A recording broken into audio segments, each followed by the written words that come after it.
Alors maintenant, je vous présente Jackie Gassou, qui fait des émissions sur YouTube, qui s'appelle TVADP. Ah oui, les émissions c'est Le Monde et Nous, et je suis déjà intervenu sur son émission avec Karine, et on a déjà parlé de certaines choses, et c'est une fois toutes les semaines, c'est toutes les semaines. Elle va nous parler de la menace pour l'humanité à l'OMS, et je vais la laisser, et on va essayer de cavaler. Alors elle est stressée, alors je demande d'abord de l'applaudir.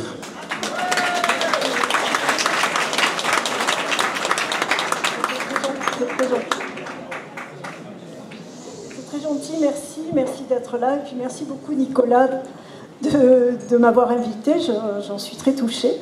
Il y a très très longtemps que je n'ai pas fait de conférence, puisque j'en faisais dans ma profession, mais plus du tout depuis longtemps, et si j'interviewe des gens, ce qui n'était pas du tout mon métier non plus, j'ai pris beaucoup de plaisir et je m'y suis faite, et là ça fait tout drôle que ce soit moi qui parle ce soir. Et pourquoi l'OMS? Alors là, déjà j'ai un problème avec ça, je vais revenir sur la première image, si ça marche.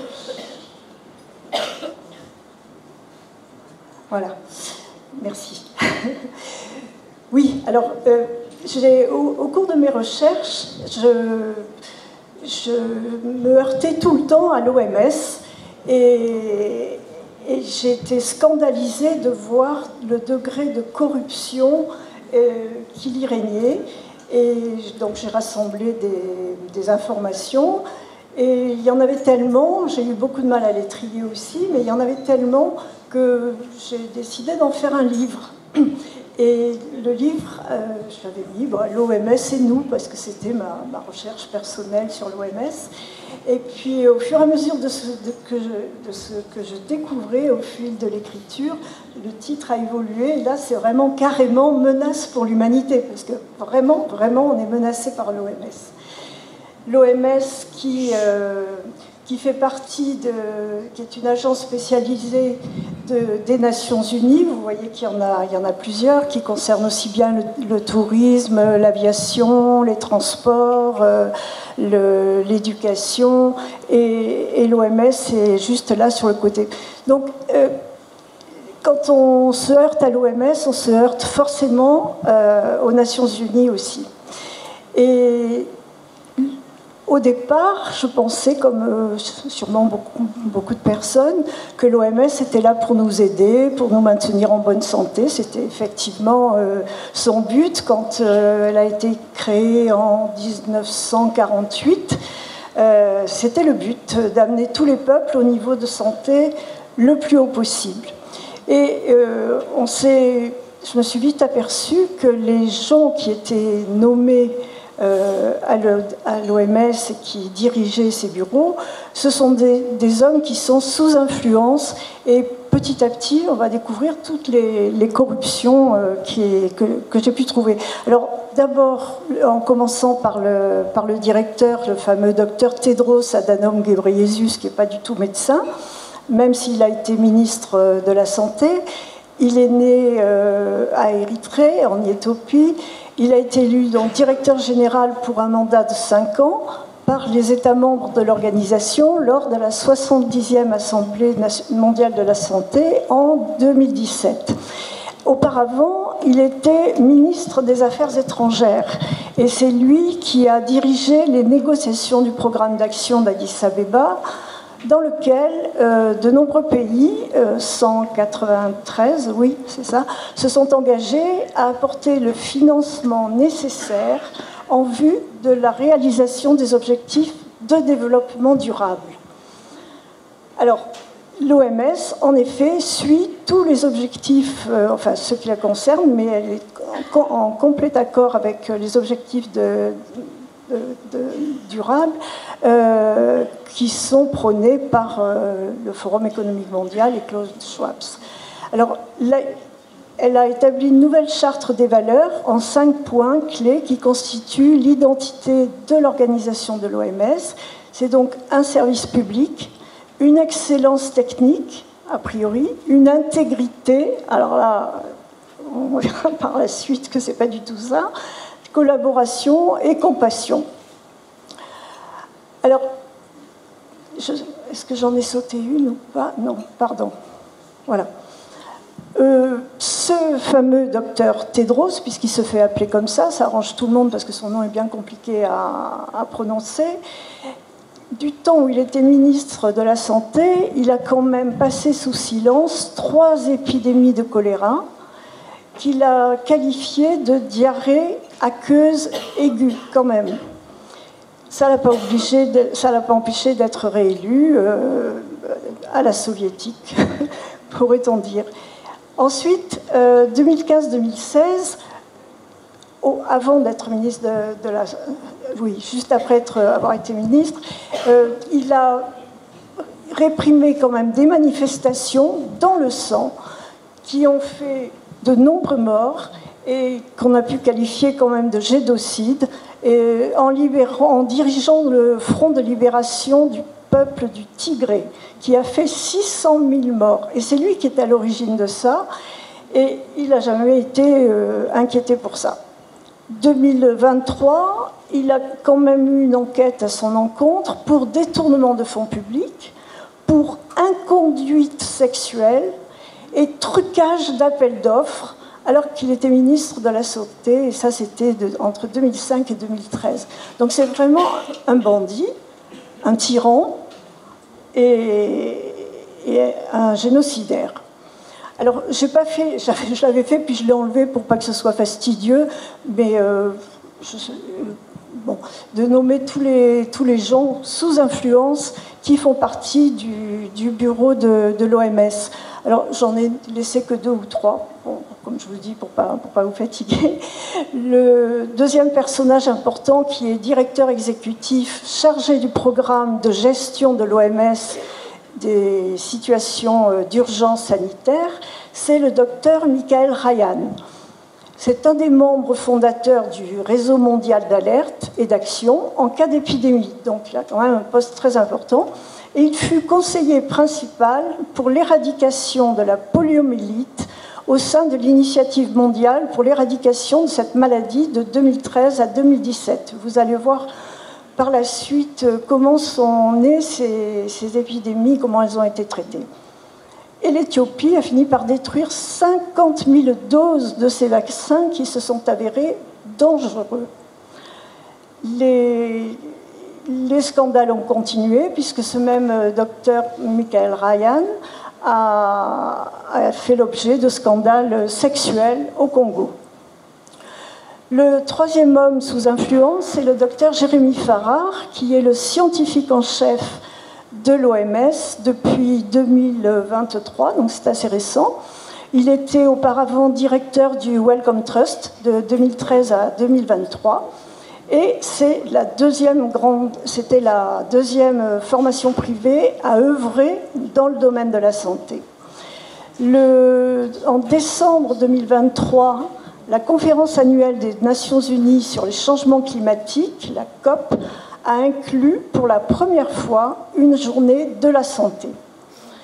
Les 150 pays qui ont signé la première déclaration de la COP sur le climat et la santé, que Wellcome a également contribué à élaborer avec tout un éventail de partenaires. Donc c'était très récent et un fait marquant que la COP a inclus, et c'était l'inauguration, c'était le 2 ou 3 décembre, de l'inauguration de la participation de l'OMS à la COP. Une fondation privée contribue à élaborer les prises de décision au cœur même de l'ONU, et c'est pareil à la Commission européenne, où le Wellcome Trust est inscrit dans le registre des transparences, alors que, bon, rien n'est transparent dans cette organisation. Il y a encore 9 sous-directeurs et des sous-directrices qui sont chargés de la division couverture sanitaire universelle parcours de vie. Alors il y a le docteur Katharina Baum, qui est en charge des relations extérieures et de la gouvernance. Elle dirige l'action stratégique de l'OMS dans les domaines de la gouvernance, de la mobilisation des ressources et des relations avec les partenaires. Et puis, un que vous connaissez sûrement beaucoup mieux, le docteur Jérôme Salomon, qui était responsable de l'Institut Pasteur à l'international pendant 2 années. Et il a été licencié en 2012 pour cause réelle et sérieuse. Et Jérôme Salomon, vous le savez, est un proche de Bernard Kouchner, puis ensuite c'était un proche d'Emmanuel Macron, qui l'a conseillé pendant sa campagne présidentielle. Le dernier personnage que je vais vous nommer, parce que, comme je vous l'ai dit, je ne vais pas vous énumérer toute la liste, c'est déjà, rien qu'en lisant la liste, c'est déjà compliqué, parce que leur fonction, enfin moi j'ai eu du mal à comprendre qui faisait quoi, parce qu'à chaque fois ça se chevauche, c'est croisé, et en fait ils font ce qu'ils veulent, ou, voilà. Et la dernière que je vais nommer, c'est le docteur Vanessa Kerry, qui est la fille de John Kerry. Et Vanessa Kerry est cofondatrice et directrice générale de la chaîne Global Health au nouveau poste qui a été créé spécialement pour elle en 2023, celui d'envoyé spécial du directeur général pour les changements climatiques et la santé. Donc elle le réfère directement au docteur Tedros. Et elle est chargée de diffuser des messages de l'OMS sur l'importance des changements climatiques et de la santé. Alors elle est chargée de cibler le grand public, la communication, les personnalités influentes et aussi les décideurs politiques pour susciter une large compréhension et un sentiment d'urgence. Parce qu'ils travaillent très très fort dans la communication, puisque c'est pour notre bien à tous. Et Vanessa Kerry a joué aussi un rôle dans la mobilisation des ressources pour faire avancer le travail de l'OMS en cherchant de nouveaux partenaires et l'appui de personnalités éminentes de façon à reconnaître leur capacité à contribuer par leur expertise et leurs ressources à donner un nouvel écho aux initiatives de l'OMS. Donc à chaque fois se refaire une virginité en ratissant large. C'est comme ça que je traduis la chose. Alors, comment est composée la gouvernance de l'OMS? Il manque une partie de la photo, le troisième, l'IOS, sinon. Vous l'avez en petit? Ah oui, c'est sur le côté, pardon, c'est moi qui ne le voyais plus. Alors, il y a donc trois parties. L'Assemblée mondiale de la santé, qui est l'organe décisionnel suprême de l'OMS, et les membres travaillent sur les questions préparées par le Conseil exécutif de l'organisation. Sa principale fonction consiste à arrêter la politique de l'Organisation mondiale de la santé. Donc c'est l'Assemblée nationale qui définit la politique de l'organisation. C'est elle qui nomme le directeur général, donc Tedros en ce moment, et qui contrôle la politique financière de l'organisation et examine et approuve le projet de budget programme. Mais toutes ces élections, c'est entre eux, parce que personne de la société civile n'a jamais voté pour eux. Ça, il faut bien le savoir. Comme Madame von der Leyen à l'Union européenne, personne n'a voté pour elle. Il y a aussi le Conseil exécutif de l'OMS. Alors lui, il est composé de 34 membres qui sont techniquement qualifiés dans le domaine de la santé et ils sont élus pour 3 ans. Alors la principale réunion du Conseil, qui se tient en janvier, c'est elle qui décide de l'ordre du jour de l'Assemblée mondiale de la santé et qui adopte les résolutions qui lui seront soumises. Et la troisième partie, c'est l'Office of International Oversight Service, le bureau des services de contrôle interne. Et là, on va voir, c'est très intéressant de savoir que ce bureau existe, parce qu'on va voir comment. Alors, qui contrôle l'OMS? Parce qu'elle veut nous contrôler partout dans nos vies, dans tous les domaines, principalement la santé, mais aussi au niveau de nos déplacements, de l'alimentation, des voyages, enfin, elle veut tout savoir de nous. Mais qui contrôle ce qui décide? eh bien, il n'y a aucune identification réelle des leçons apprises. Les négociations de l'OMS sont basées sur des concepts fondamentaux erronés. Et donc, aucun mécanisme de contrôle pourrait rendre responsable l'OMS de la déclaration de fausses FIEC. Vous savez, ce sont les déclarations d'urgence sanitaire et les recommandations de substances nocives.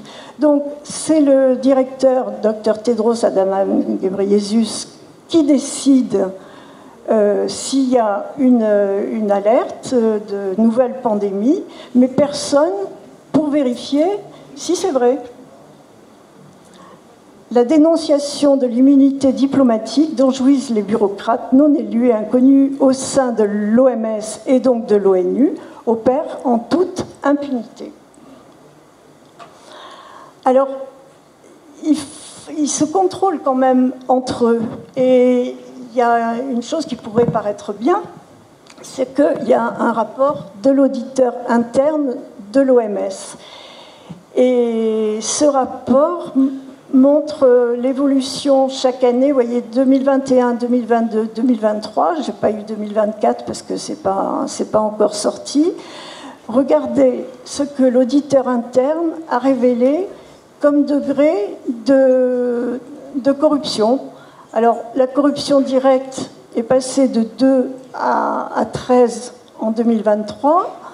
Il y a les corruptions, la fraude, les irrégularités de recrutement, les abus sexuels au sein de l'OMS elle-même, mais aussi des membres de l'OMS ou des dirigeants des différents bureaux de l'OMS à l'extérieur, sur les pays dans lesquels ils vont travailler.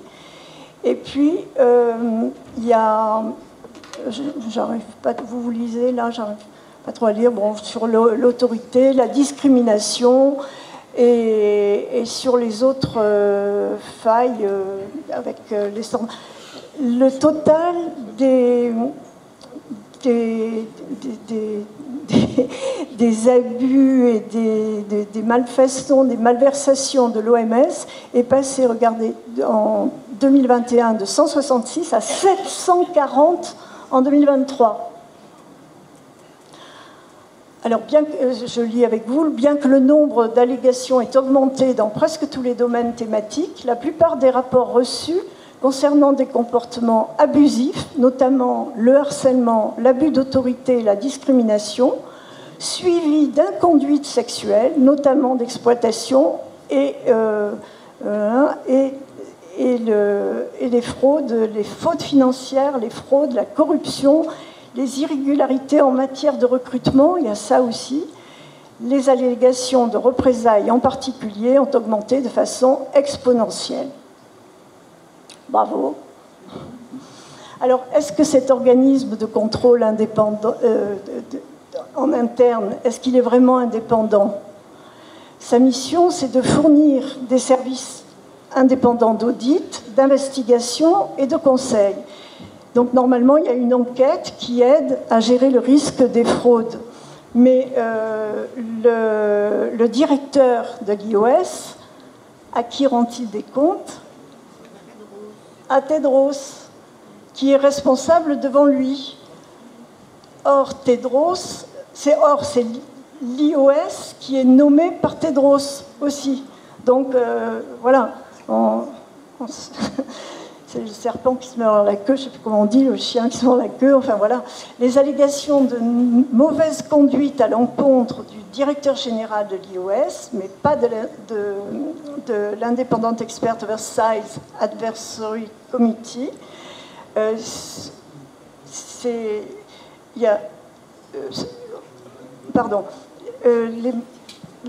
Les allégations de mauvaise conduite, bon, ben, sont à noter. Le drame de l'Éthiopie et du Congo, l'IOS ne tient pas compte des victimes et on ne parle plus du triple milliard qui est passé aux oubliettes. Vous vous souvenez, le triple milliard, c'était tout à fait il y a quelques années. L'OMS s'était fixé que par tranche de 1 milliard, toutes les personnes arrive à un haut degré de santé, en liaison avec le climat, les animaux, l'agriculture, enfin, avec tout ça. Alors, quels sont les objectifs de la gouvernance mondiale? L'OMS suit les ODD de l'ONU, les objectifs de développement durable. Alors, vous savez qu'il y en avait 17, hein, et vous connaissez le sigle de ces ODD, le petit en rond, toutes les 17 ODD en couleur. Et voilà ce que j'ai trouvé il n'y a pas longtemps sur les réseaux sociaux, ce badge, ce pins, en disant toutes les personnes qui portent ce badge sont vos ennemis. Et qui se pavane avec ce badge épinglé à la boutonnière? Vous le reconnaissez? C'est Bill Gates. C'est incroyable quand même. Alors, ce qui concerne l'OMS, il y a 3 objectifs qui concernent principalement l'OMS. C'est l'objectif numéro 3, qui, pour améliorer la santé maternelle et infantile, j'arrive pas à lire avec le... Donc, c'est pour mettre en place les systèmes de prévention dont le soutien à la recherche et au développement de vaccins et de médicaments. Alors, cet objectif numéro 3 a été adopté en 2015 et il veut diminuer le taux mondial de la mortalité maternelle. Il veut diminuer ce taux en dessous de 70 pour 100 000 naissances vivantes, est-il précisé. Alors, mon exposé va ressembler un peu à un catalogue, et c'est pour ça que je n'ai pas développé chaque titre que je vous ai mis, parce que ça serait beaucoup trop long. On pourrait faire une conférence en soi à chaque chapitre en particulier. Alors, l'objectif numéro 5, lui, traite de l'égalité des sexes.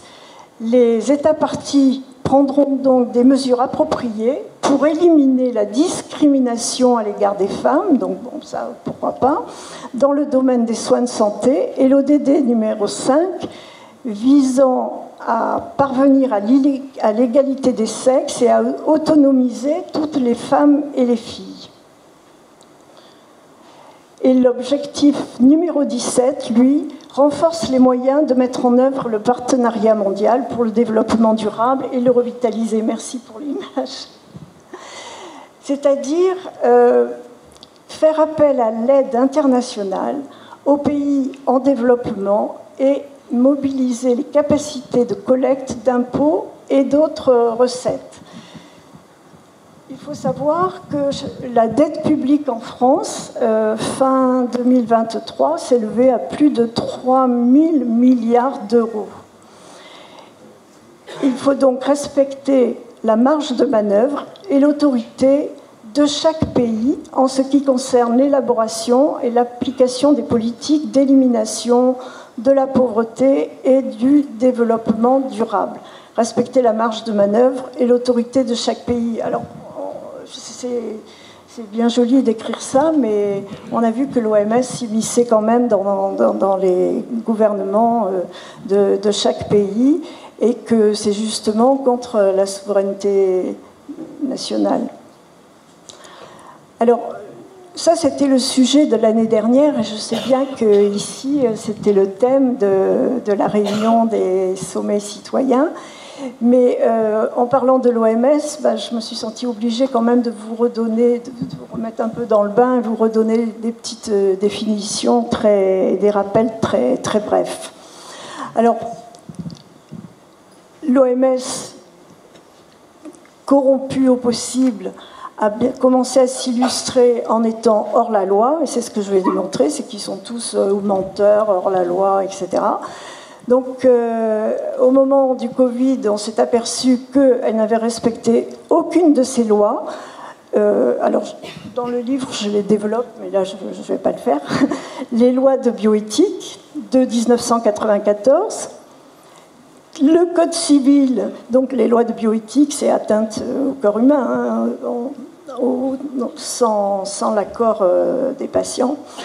Elle est hors la loi au niveau du Code civil et de l'article 16 qui assurait le principe de respect de l'intégrité du corps humain. Elle est hors la loi au niveau du Code de déontologie médicale, du Code de Nuremberg, de la Convention de Genève pour les médecins. Elle est aussi hors la loi au niveau de la Déclaration d'Helsinki, la résolution du Conseil de l'Europe du 28 janvier 2021. Elle est hors la loi au niveau de la Cour européenne des droits de l'homme, par le biais de l'arrêt Salvetti, et elle est aussi hors la loi aux dépens de la loi Kouchner et aussi de l'article 13. OMS, exemple, qui veut s'occuper de nous, hors la loi. Alors souvenez-vous que l'année dernière, on était tous en effervescence au moment de... On s'était réunis à peu près à cette époque et on attendait le vote du mois de mai. Et pour resituer, le double objectif de l'OMS était double. C'était d'abord réformer le RSI et ensuite de voter l'accord pandémie, qui s'appelait juste avant traité pandémie. Et ensuite, accord pandémie, et ensuite accord cadre pandémie. C'est-à-dire qu'après, on nous faisait voter pour un cadre sans savoir ce qu'il y avait dedans. Alors, voilà le résumé, parce que je ne vais pas refaire tout ce qui avait été dit et que vous connaissez aussi bien que moi, si ce n'est mieux. Résumé de l'année dernière, de l'année 2024.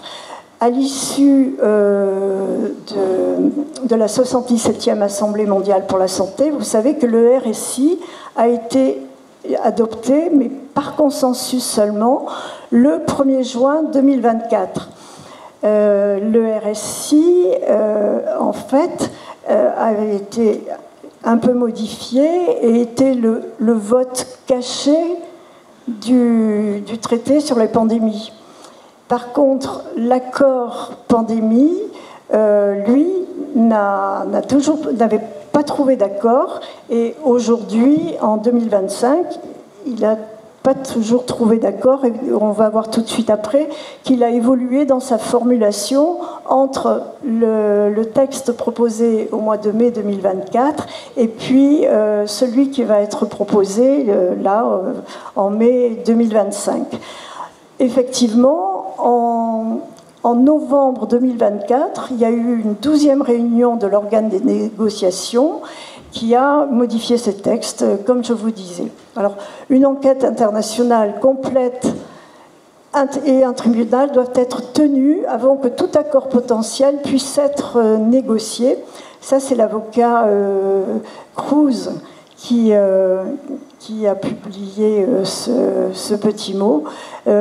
Normalement, l'OMS devrait protéger le peuple et non pas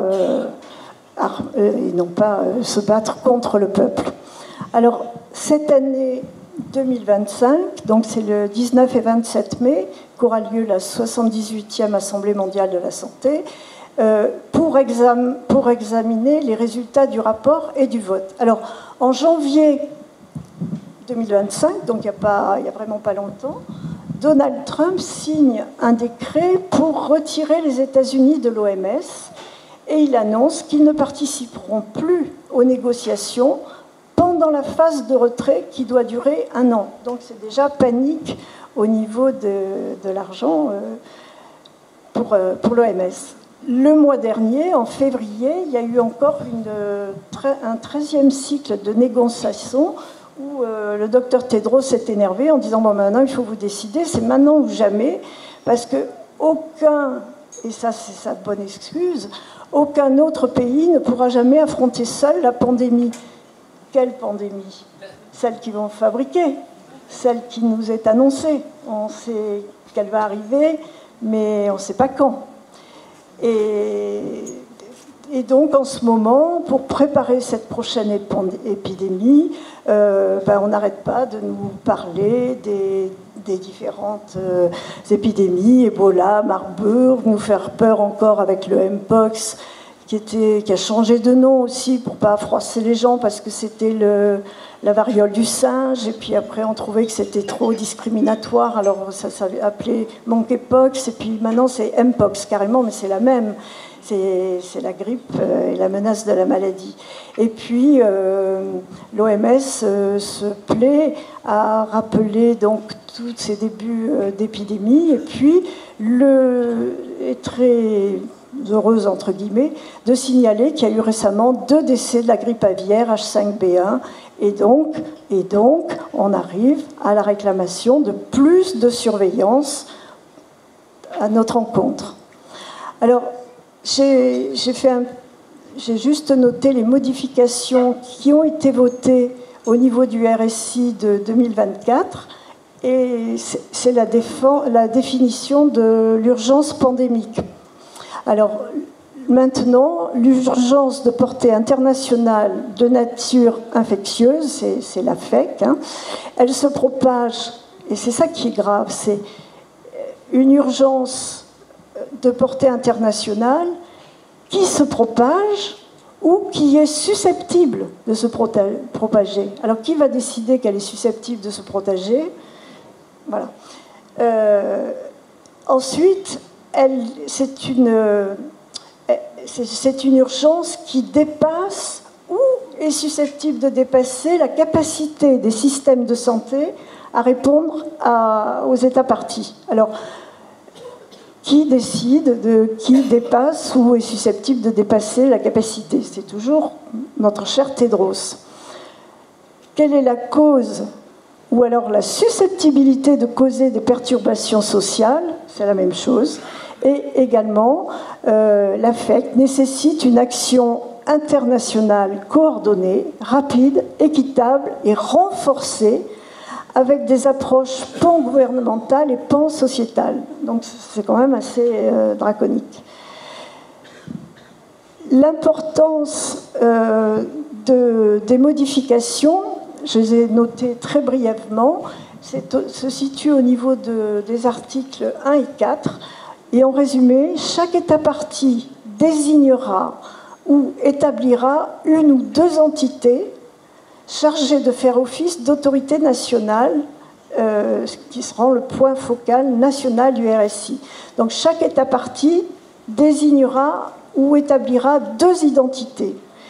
Et ensuite, la deuxième modification, au niveau de l'article 12, c'est le directeur général de l'OMS qui détermine ce qui constitue une urgence pandémique. Là, il n'y a rien de changé. Résumé de ces modifications, l'OMS aura une antenne dans chaque État membre et mettra en place les directives du directeur général de l'OMS. Alors, quelle sera la sanction? Y aura-t-il une sanction si un État membre ne met pas en place les directives du directeur? Les États auront désormais le droit souverain d'appliquer à la lettre les directives de l'OMS lors des prochaines urgences de santé publique ou urgences pandémie ou urgences putatives, c'est-à-dire susceptibles de. Mais ce qui est plus grave, c'est que les déplacements sont aussi impactés. Les déplacements et donc le pass sanitaire qui est prévu désormais de façon permanente. L'OMS cible aussi, mais déjà on en avait parlé l'année dernière, je pense, la désinformation et la surveillance renforcée, et les données personnelles pourront aussi être divulguées. C'est charmant. Alors, le dernier projet, comme je vous disais que ça avait été modifié puisque les lois, l'accord cadre pandémie n'a pas été voté. Donc, en mars 2024, la question soumise, le projet, c'était que l'OMS est une autorité directrice et coordinatrice dans le domaine de la santé, des travaux ayant un caractère international. Il n'y a pas beaucoup de changements en septembre 2024, c'est toujours une autorité directrice et coordinatrice. Le renforcement, en mars, le renforcement de la prévention, préparation et riposte face aux pandémies. Et en septembre, ça devient en matière de travail international dans le domaine de santé, au niveau de la prévention, de la préparation et de la réponse aux pandémies. Et pas, voilà. La souveraineté nationale, c'est très subtil leur modification. En 2023, ce traité pandémie s'appelait le CA+.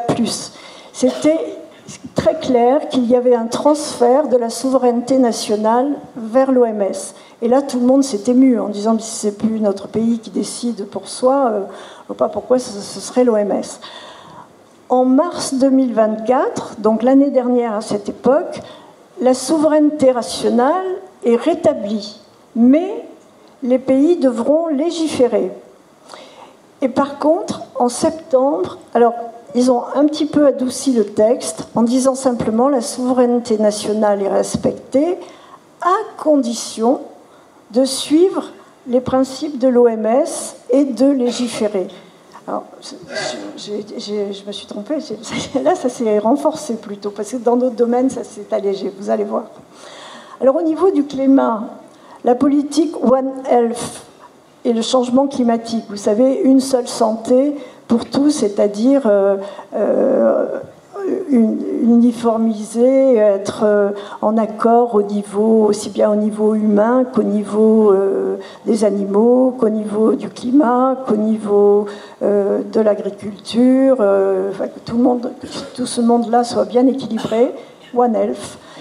En 23, le concept de contrôle intégré de l'environnement et des animaux et de l'être humain, avec la doctrine de l'agent pathogène zoonotique et de l'influence du changement climatique sur les pandémies, est mis en œuvre par l'OMS, la MOA aussi et la FAQ.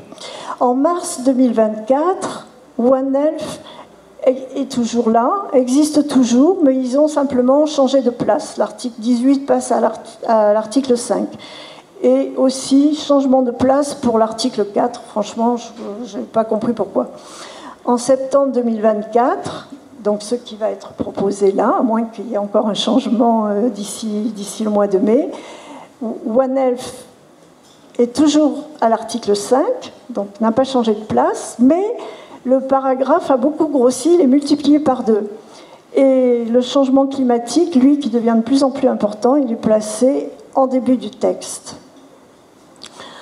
Alors, l'OMS aussi, souvenez-vous, nous a défendu de la critiquer. Alors, en 2023, la liberté d'expression et d'information était bannie des partis. Les États devaient contrer les informations qui dérangent et promouvoir la communication sur les progrès scientifiques, technologiques et en ingénierie. Et contrer la perte de confiance dans les vaccins, dans la science et dans les institutions.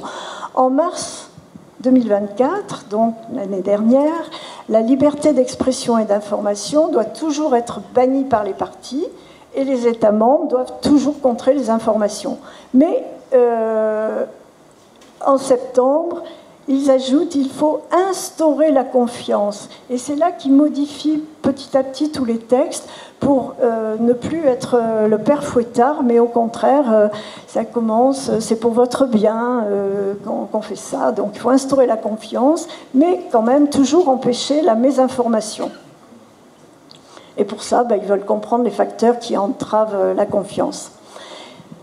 Pendant ce temps, pendant qu'il y a toutes ces discussions au niveau de l'OMS, l'Union européenne de la santé fait la même chose de son côté. Et donc, à la limite, pour nous, Européens, si les accords cadres n'étaient pas votés, l'Union européenne, elle avance.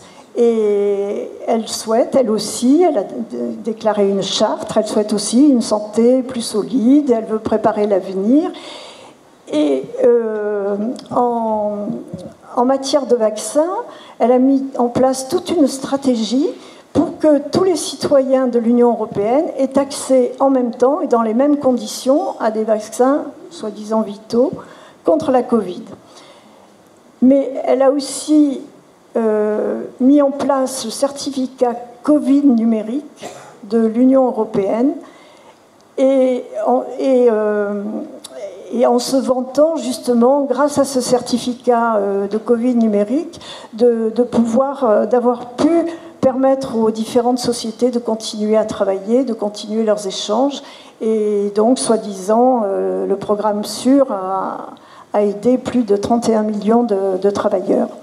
Et alors, c'est via la COVAX que l'Union européenne a fourni 54 milliards d'euros d'aide d'urgence aux pays partenaires.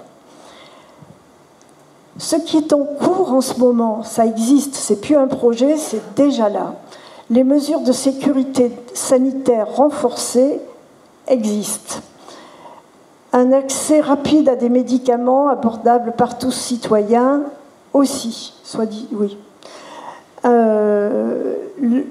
plan de rond mondial contre la lutte contre le cancer. Elle veut des initiatives révolutionnaires pour numériser les soins de santé, et tout ça est mis en place.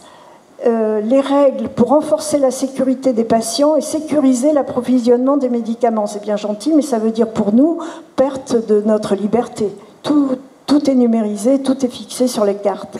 L'approche Une seule santé, elle s'en fait le fleuron également pour faire face aux risques sanitaires majeurs. Donc c'est le même schéma, le même cadre que celui de l'OMS. Entre janvier de l'année dernière et juin 2026, la carte européenne de vaccination va être utilisée. Il y a déjà depuis le mois de septembre 5 pays pilotes qui ont cette carte européenne de vaccination. Ce sont l'Allemagne, la Belgique, la Grèce, la Lettonie, le Portugal. Alors vous me direz en Belgique comment ça s'est passé au niveau de cette... Oui, ben bravo. Donc cette carte fait partie du fameux projet Uvabeco qui vise à contrôler et augmenter la vaccination au sein de l'Union. Il est intégré au système de certification numérique mondiale de l'OMS.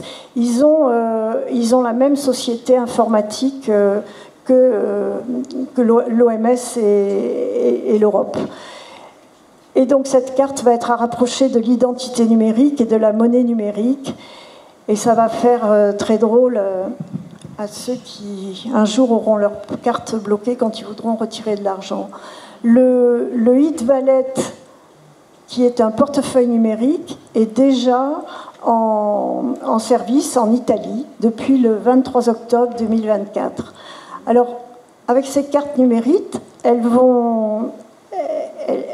recoupent aussi bien le permis de conduire, l'accès aux services publics, les paiements, le stockage et le partage des diplômes. Donc quand vous devez montrer vos diplômes, vous aurez ça sur votre téléphone aussi ou sur la carte. La prestation de sécurité sociale, récupération des médicaments prescrits, mais aussi au niveau des voyages, votre identité sera sur cette carte. Vous pourrez aussi avoir vos billets, vos réservations. La carte SIM y est forcément, et une carte SIM prépayée peut être enregistrée.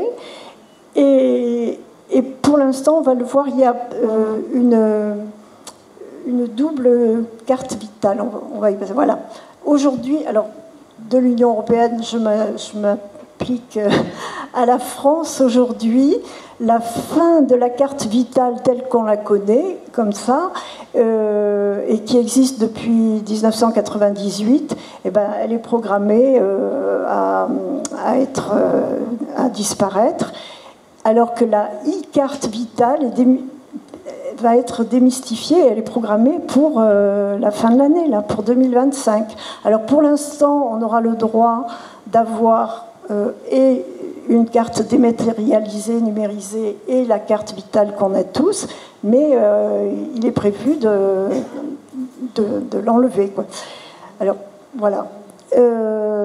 Pour ça, il faut un accord de la CNIL pour la diffusion sous condition d'accès depuis le smartphone. Alors ça, c'est pas encore fait, mais bon.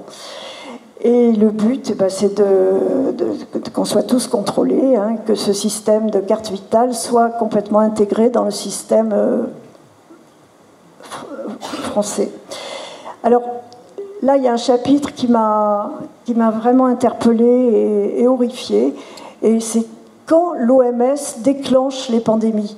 Parce que l'OMS, on nous dit, oui, l'OMS déclare les pandémies, l'OMS veut vacciner tout le monde pour lutter contre les pandémies, ok, mais moi je dis quand l'OMS déclenche des pandémies, parce que c'est ce qu'elle a fait.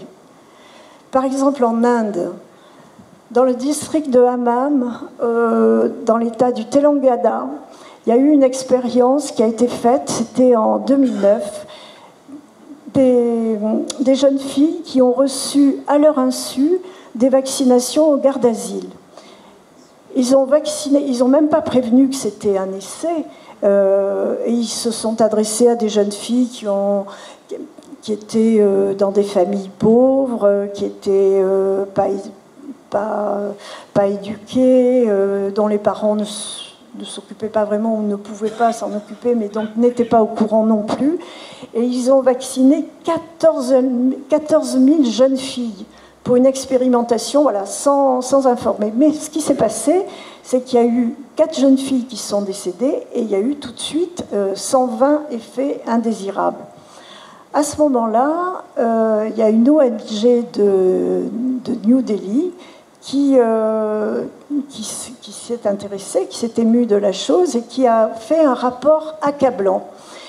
Et le Conseil indien de recherche médicale a donc suspendu le projet PAT, parce qu'il faut dire que cet essai de vaccination des jeunes filles initié par le projet PAT, ça dépend de qui, vous devinez, de Bill Gates, hein, bien sûr. Donc le Conseil indien s'est plaint et l'OMS, l'UNICEF et le gouvernement états-unien devaient être prévenus par le gouvernement de New Delhi. Or, ça n'a jamais été fait. Les essais ont été que sur ces jeunes filles. Il n'y en a jamais eu sur adultes.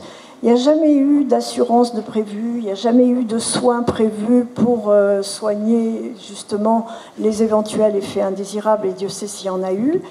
Il y a juste eu de brefs, parce que ça a quand même fait un gros scandale, et il y a eu de brefs articles dans les 2 revues Nature et Science, et un article dans le Guardian signé par Seth Berkley. Mais Seth Berkley, qui c'est le PDG de Gavi.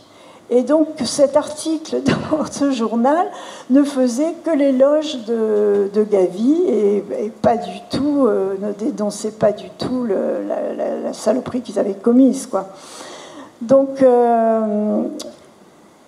en conclusion, la fondation Gates a fait un don de 12,8 millions de dollars, pas aux victimes, au journal Le Guardian.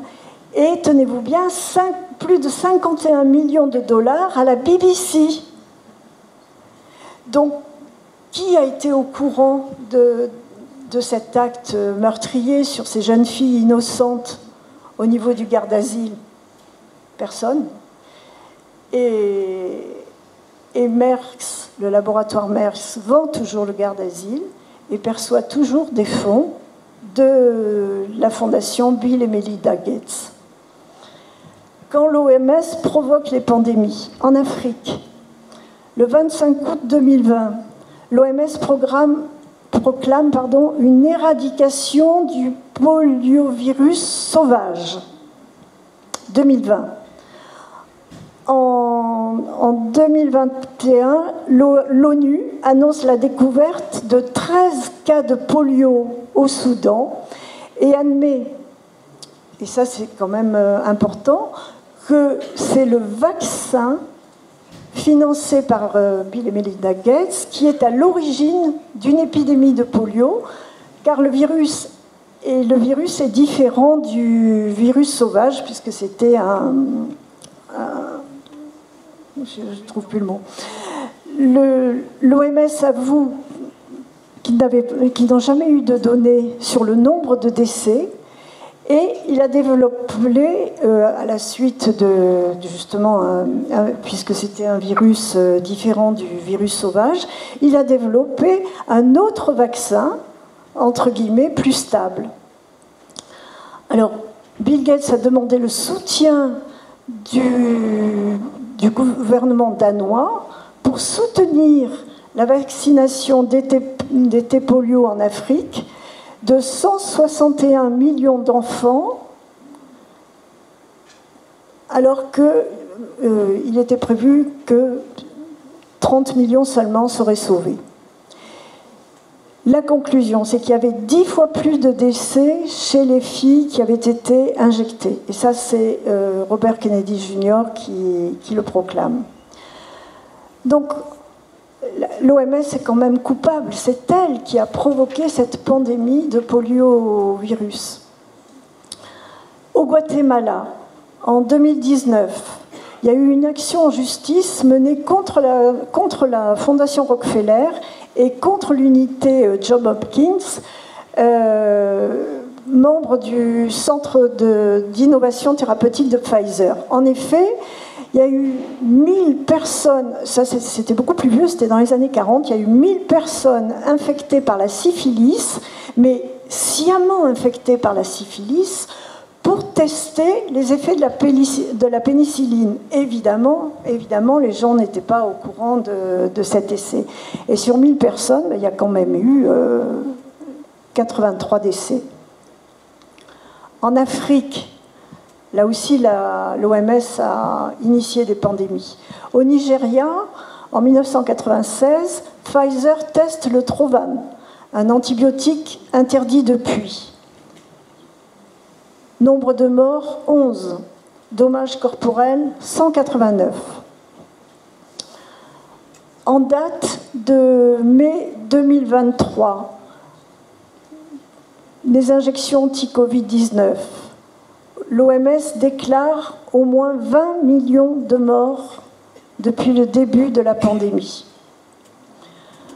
Au Burundi, le 8 juin 2020, alors là, il y a eu 2 présidents africains qui sont décédés très jeunes. Un avait 50 et quelques années, l'autre une soixantaine d'années seulement. Et comme par hasard, c'était des présidents qui s'étaient opposés à la vaccination dans leur pays. Alors au Burundi, c'est le président Pierre Nkurunziza qui avait nié la pandémie et qui avait refusé de mettre en place des mesures de prévention. Il est décédé du Covid, soi-disant, très tôt. Et en Tanzanie, même topo, le 17 mars 2021, décès du président John Magufuli, idem, pareil. À Madagascar aussi, le Jean-Louis Rakotova, en 2021, ministre de la Santé, déclare que le variant sud-africain a déclenché des formes plus sévères et il décide d'aller vers la vaccination sans interdire le Covid organique. Il faut savoir qu'à Madagascar, les gens se soignaient avec des vieux médicaments qu'ils connaissaient depuis toujours, qui étaient à base d'artémisia, c'était un mélange, sous le nom de Covid organique. Et puis, quand il a su que c'était le variant sud-africain qui déclenchait des épidémies plus sévères, eh ben, il décide il change de son fusil d'épaule et il décide de vacciner les ressortissants de son pays, sans interdire quand même, heureusement, le Covid organique. Et donc, voilà, jusque-là, il y avait quand même une quinzaine de pays africains qui se soignaient et qui n'étaient pas malades. Au Japon, l'administration prévue en octobre 24 du nouveau vaccin anti-Covid à ARN auto-répliquant. Jean-Marc Sabatier nous en a parlé tout à l'heure. Et voilà, c'est appliqué depuis le mois d'octobre. il y a eu une constitution internationale, de crise internationale à Tokyo, et les scientifiques japonais étaient passibles de poursuites. Mais c'est le docteur Malone qui, à son retour de Tokyo, a déclaré « Nous ne savons pas si cela va infecter d'autres personnes et nous ne savons pas si cela va se propager, mais on vaccine. » Et à Taïwan, alors à Taïwan, c'est terrible aussi. Taïwan, il y a 2 millions d'habitants qui étaient traumatisés. Et en 2003, il y avait... Non, pardon. Il n'y avait que 37 cas de décès à Taïwan en 2003. En 2020, il y en avait 7. Et les cas supplémentaires, c'était des gens qui étaient venus dans le pays, ce n'étaient pas des natifs de Taïwan. Ils n'ont pas instauré de confinement, pas le dépistage et l'isolation des malades simplement, et c'est comme ça qu'ils ont eu très peu de morts. En avril 2021, il y a un 12e décès, mais à cause des venues, des nouvelles personnes qui entraient dans le pays. Et à partir... j'ai fait une erreur là en mettant septembre 2025, parce que ça devait être 24. Le nombre de cas a explosé, le nombre de décès a explosé. Alors, est-ce que c'était bien d'avoir l'OMS? C'était pas mieux avant?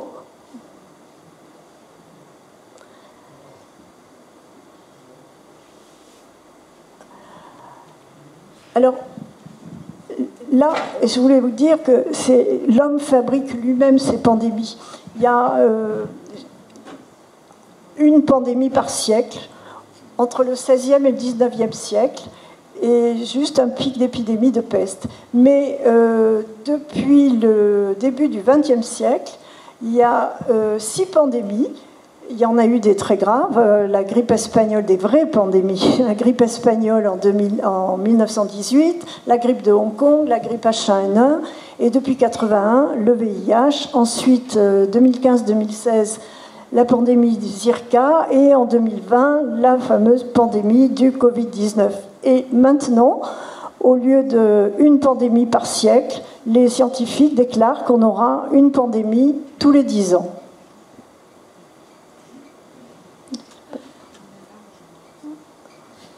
On va passer la diapo suivante. Voilà, pardon. Alors, l'émergence des pandémies, perte de biodiversité, changement climatique, c'est pour illustrer le fait que oui, c'est l'homme qui crée ces pandémies. Hein.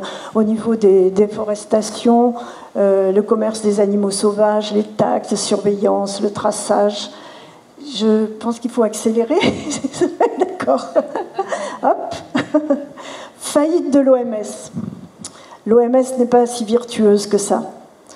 Alors, Michel Weber, que vous avez reçu l'année dernière ici, a identifié 3 niveaux de faillite dans la gestion du Covid-19. Premier niveau de faillite au niveau de la gestion, parce que tout le monde n'était pas préparé, incompétent, et le degré de corruption. Au niveau de la communication, deuxième faillite, les mensonges, la coercition qui engendre la peur et l'angoisse, et l'État totalitaire par maximisation de l'atomisation du conformisme et de la terreur. On en a parlé ce matin et on revient toujours à la même définition du totalitarisme, donc je vais aller plus vite. Hein.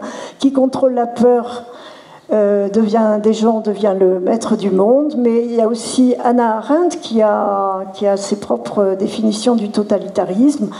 C'est la domination de l'homme par l'homme, les victimes sont innocentes, et plus récemment, Michel Maffezoli, que j'ai toujours beaucoup de plaisir à recevoir dans mes émissions, qui dit que comme on est face à des défis, la pandémie, la crise climatique, l'inflation, et la soumission généralisée et l'anéantissement de la pensée. Mais tout ça, vous l'avez dit entre hier et aujourd'hui. L'OMS est coupable d'avoir menti sur les vaccins.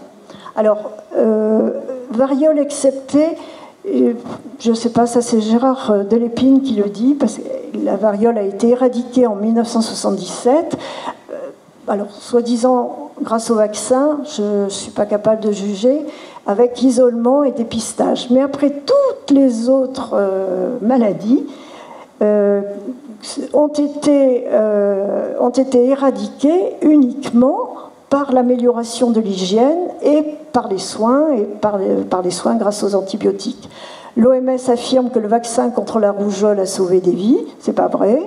Les décès sont dus à la malnutrition. À chaque fois, il y a une autre cause. Et les campagnes de vaccination détournent les ressources d'autres priorités sanitaires. Ça, c'est grave, parce qu'il y a beaucoup d'argent qui est dépensé pour rien, puisque le résultat des vaccins, c'est qu'il ne se passe rien, quoi. Au contraire, ils ont un effet néfaste, puisqu'ils augmentent la mortalité infantile. Alors, il y a eu tout un article qui a été écrit récemment et qui dit est-ce que les vaccins pédiatriques ont vraiment sauvé des millions de vies ? Alors l'OMS, effectivement, se vante d'avoir sauvé 154 millions d'enfants depuis 1974 grâce à ces vaccins. Bon, on a vu que quand ils vaccinaient pour faire leurs essais, déjà, c'était pas top, mais on a vu par la suite que les vaccins n'ont rien changé. C'était juste l'hygiène qui éradiquait la maladie. Alors, c'est une étude très intéressante de Denis Rancourt, qui est un spécialiste de la mortalité, toutes causes confondues, et qui dit que depuis la campagne de vaccination, il y a 100 millions de décès, en 1974, 100 millions de décès sont dus à la vaccination. Et alors le chercheur principal à l'organisation de Children's Health Defense, Karl Jablonski, a étudié, a émis des hypothèses sur l'assertion de l'OMS. Parce que c'est vrai qu'aucun enfant, aucun être humain ne doit mourir d'un vaccin. Mais on comprend comment se propagent les maladies dans tous les contextes, puisque tous ont la même santé, accès à l'eau potable, exposition aux toxines. Mais une fois que le vaccin est développé, toutes les autres interventions cessent de fonctionner aussi. Et alors, ce qui ressort de cet article, c'est que les résultats sont incroyables. L'étude financée par l'OMS, qui aurait révélé, soi-disant, 154 millions de morts d'enfants évités, Monsieur Rancourt a fait le calcul que c'était dû à de mauvais critères d'études. Donc, garbage in, garbage out, mauvais critères, mauvaises informations, la conclusion est mauvaise aussi. Les bilans sont douteux au niveau des prévisions d'épidémie et les revues médicales, extension de la branche marketing uniquement. Voilà. Donc, les essais ont été faits sur des enfants en bonne santé. Ça aussi, ce sont que des facteurs qu'on n'a pas analysés dans les résultats que proclame l'OMS. Alors, la tribune du Monde, j'arrête quand tu veux parce que je sais que c'est un peu long. D'accord. La tribune du Monde, du journal Le Monde du 18 février, donc il n'y a pas très longtemps, 2025, dit que nous informe que la vaccination maternelle doit être une priorité de santé publique. Alors là, c'est vraiment un grand scandale et on en a parlé tout à l'heure, donc je ne vais pas recommencer. Mais voilà, vacciner les femmes enceintes, c'est criminel. En première année de médecine, on apprend qu'on ne vaccine surtout pas les femmes enceintes. Donc voilà, hein, je vais m'arrêter. Peut-être celle-là. L'OMS et les gouvernements pris en flagrant délit de mensonge. Ils manipulent l'immunité qui n'est pas une immunité naturelle. La vaccination qui n'est pas obligatoire en fait, en réalité, malgré ce que dit l'OMS. Le SRAS-CoV-2 n'avait pas d'isolation correcte. Il y avait un usage erroné, souvenez-vous, des tests PCR qui déclaraient le nombre de maladies, alors qu'en fait, c'était des tests positifs, simplement. Ce n'était pas forcément des malades. Souvenez-vous des malades asymptomatiques aussi.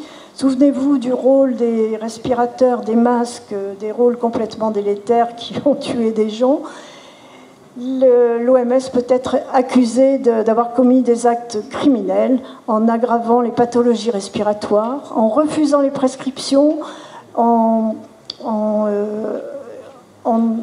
étant en pleine contradiction avec la circulation du virus pour une immunité naturelle. Et alors, les vaccins sont considérés maintenant comme des armes biologiques.